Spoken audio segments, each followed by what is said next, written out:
siin Jelliga. Ma arvan, et see on jäneda lillelaat äkki ja lähme vaatame, mis see nüüd täpsemalt kujutab, siis me oleme tegelikult juba sees. Natuke näitan teie ringi ka.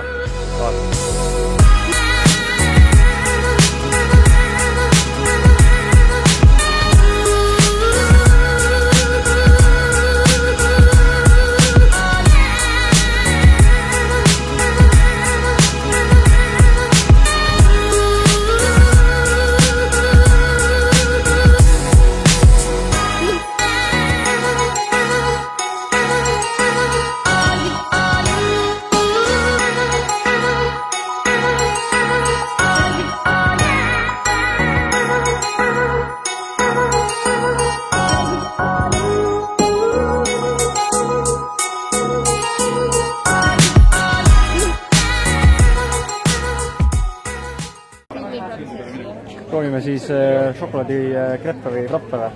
Mis täpsemalt on siis? Šokolaadikebaab. Kebaabid. Šokokebaab.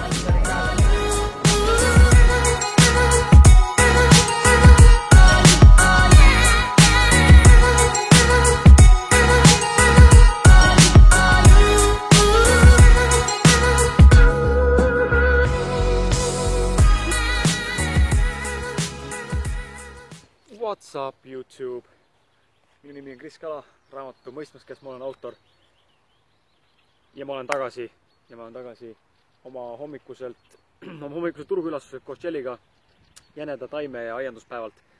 Ning enne kui ma selle video purki panen, ma mõtlesin, et ma korra tulen ja räägin teile ühel teemal. See teema puudutab meie õppimisvõimet ja elukogemusi ja elus saadavaid ütleme siis õppetunde. Ja mida ma selle all silmas pean on see, et vaadake, elu käib, nii nagu ma ütlesin ühes oma eelnevatest videodest, elu käib üles ja alla ja vahepeal üsna kontrollimatult. Ning ma arvan, et kõige kurvem asi, mida ma näinud olen üldse enda puhul minevikus tähendab ja teiste inimeste puhul on see, et me laseme nendel situatsioonidel, sündmustel ja olukordadel ennast juhtida. Täpselt samamoodi nagu näiteks on jõe peal voolav või ulpiv oks ja jõgi voolab ning juhib seda oksa siis kaldasse. Täpselt samamoodi oleme meie inimestena, me laseme enda emotsionaalselt ennast niimoodi kõigutada nende situatsioonide ja olukordadel, mis ennegi juhtuvad. Ja me kõigume nii-öelda sellega kaasa, et kui midagi on hästi, siis me tunneme ennast hästi, kui midagi halvasti, me tunneme ennast halvasti. Minu meelest see on väga nõrk ja ütleme selline hädine ja natukene võib-olla mitte kõige kvaliteetsem eluviis või viis, kuidas neid kogemusi enda jaoks vastu võtta. Palju parem ja palju efektiivsem oleks võtta seda asja, ütleme niimoodi, et võtke iga kogemust, elus tuleks võtta iga kogemust, situatsiooni ja olukorda lihtsalt kogemusena. Ta on, ta juhtus ja ei ole mõtet selle külge jääda nii-öelda klammerduma. Sellepärast, et vaadake, me ei saa muuta seda, mis juhtus, küll aga me saame muuta seda, kuidas me tegelikult reageerime sellele, mis juhtus. Ehk kas me laseme ennast emotsionaalselt ja vaimselt ennast alla viia tänu juhtunud sündmusele või me võtame ennast kokku ja me teeme kõik selleks, et tulla toime sellega ja õppida sealt, mis meil õppida oli ning minna edasi sealt juba parema inimesena. Seega püüdke mitte elada seda asja elu selliselt, et te lasete ennast elusituatsioonidel ja juhtumistel kõigutada emotsionaalselt nii hea kui halva poole, või võtke igat kogemust, igat juhtumist kui lihtsalt kogemusena või õppimisplatvormina.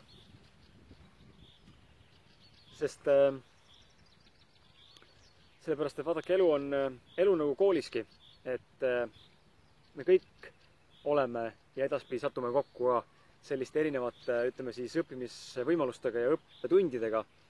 Ja täpselt nii nagu kooliski, me käisime koolis, me õppisime mingit konkreetset ainet ja selle aine jooksul või õppimise jooksul olid vahepeal kontrolltööd, tunnikontrollid.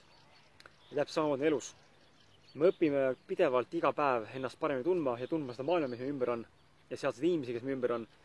Ning aeg-ajalt elu viskab ette selliseid õppetunde ja selliseid kontrolltööd ja tunnikontrolle. Ning kui me nendes ebaõnnestume nii nagu kooliski, kukume läbi mingi aine või saame mingi kehva hinde, siis me peame tegelikult tegema järgi selle. Ja täpselt sama elukoolis, ehk siis me teeme tegelikult meil on vaja tegelikult õppida neid õppetunde täpselt nii kaua, kuni meil on võimelised ära sooritama selle asja, mis meil sealt õppida on. Ja üsna tihti, mida ma olen näinud enda elus ja üldse tegelikult ringi vaadata, kindlasti resoneeriti teiega sellega, et vahetevahel on niimoodi, et sama stsenaarium, tähendab sama sündmus või sama justkui õppetund tuleb meie ellu taaskord läbi erinevate stsenaariumite, erinevate inimeste, erinevate situatsioonide, olukordade, kui need tulevad tagasi. Ja see kõik tegelikult tuleb just selleks, et me saaksime aru, et sealt midagi õppida. Ja see sündmus tuleb meie ellu läbi erinevate stsenaariumite täpselt nii kaua, kuni lõpuks saame aru sellest, et siit on midagi õppida. Ja mida mina olen näinud väga palju, eriti just mäletan Austraalias elades, et seesama teema tuli tagasi iga kord rohkem, ütleme siis tugevamana ja võimendatuna, kui lõpuks saabus hetk, kus mul ei olnud enam muud varianti, mis aru saada sellest, mida ma tegelikult õppima pidin siin. Meie õppetund Austraalias kõige suuremas osas oli tegelikult raha ümber ja saime Jelliga tegelikult väga hästi aru sellest, et elus ei ole raha kõige olulisem ja raha nimel ennast füüsiliselt ja vaimselt tappa ei ole ka mõtet, sellepärast et kui me teeme midagi raha nimel või raha pärast, siis need tulemused on, selle tulemuse edukus ja kvaliteet on kindlasti kaheldav. Raha on boonus, elus tuleb teha seda, mis sulle meeldib, elus tuleb teha seda armastuse ja ütleme siis kirega. Ma küsiks tegelikult niimoodi, et vaadake, kuidas me saame üldse öelda seda, et miski hea on hea ja kuidas me saame öelda, miski halb on halb. Me oleme harjunud inimestena lahterdama ja sildistama erinevaid situatsioone, kogemusi ja sündmuseid vastavalt sellele, mida ühiskond meile õpetanud on. Et see on hea ja see on halb, kuid kui me saame aru sellest, et iga kogemus on kogemus, nagu enne mainisin, siis tegelikult kaob ära see hea ja halb. Me astume korraks sellest kõrvale ja meil tekib võimalus näha seda situatsiooni nii-öelda kolmandas isikus. Ja mina olen näinud oma elus väga palju ja üks esimestest, nendest üks suurimatest õppetundidest, mis näitas mulle seda tegelikult, et igas halvas on midagi head ja igas heas on midagi halba.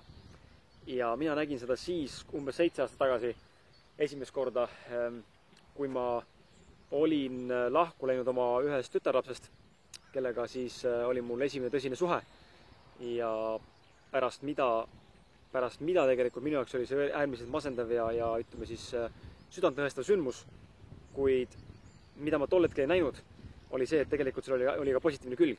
Ja see positiivne külg oli seesama praegune hetk tegelikult nüüd juba siin. 7 aastat hiljem olen ma kirjanik ning tollal ma seda ei näinud. Seega, mida ma tahan selle kohalt öelda, on see, et igas heas on midagi halba, igas halvas on midagi head. Ja me ei tea mitte kunagi, millal see halb võib muutuda lävepakuks või sillaks millegi hea jaoks. Ja samuti me ei tea mitte kunagi, millal mingi hea asi võib tegelikult laguneda kokku millekski väga halvaks. Ma lihtsalt tahan teile öelda ja rõhutada, et ärge lahterdage ega sildistage sündmuseid enda eludes heaks või halvaks. Need lihtsalt on ja võtke neid kogemustena ning võtke neid õppetunde ja õppige sealt, mis see õppida annab. Vastasel juhul te kordate seda sama situatsiooni uuesti ja aastakümneid võib isegi. Ja iga korraga läheb see raskemaks. Ja lõpetuseks selline mõte teile, et vaadake, elu mõte ei ole ennast arendada. Loomulikult arendamine on kihvt ja tore ja vajalik, kuid elu mõte ei ole ennast arendada, sellepärast, et me tegelikult ei pea mitte kuskil väga arenema. Elu mõte minu silmis on tegelikult lisaks arendamisele suuremas mastaabis tuletada meelde, kes me tegelikult oleme. Püüame meelde tuletada koos, kes me tegelikult oleme hinges ning miks me oleme tulnud siia ja mida me oleme tulnud tegema. Sest see on ainus viis, kuidas jõuda selleni, kes me tegelikult oleme ja kes me tegelikult olla võiksime ja kes me olla tahaksime. Ega siin muud midagi öelda ei ole. Lõpetan täna teiega siin. Teiega kohtume juba järgmises episoodis. Ja senikaua ole sinu ise, jää ise endaks. Mine vaata ning kui võimalik on, siis kas osta või laenuta minu uus raamat Mõistmas, kes ma olen. Sest ma luban, et see raamat muudab sinu elu. Ja ega midagi. Ole tubli ning näeme. Tšau!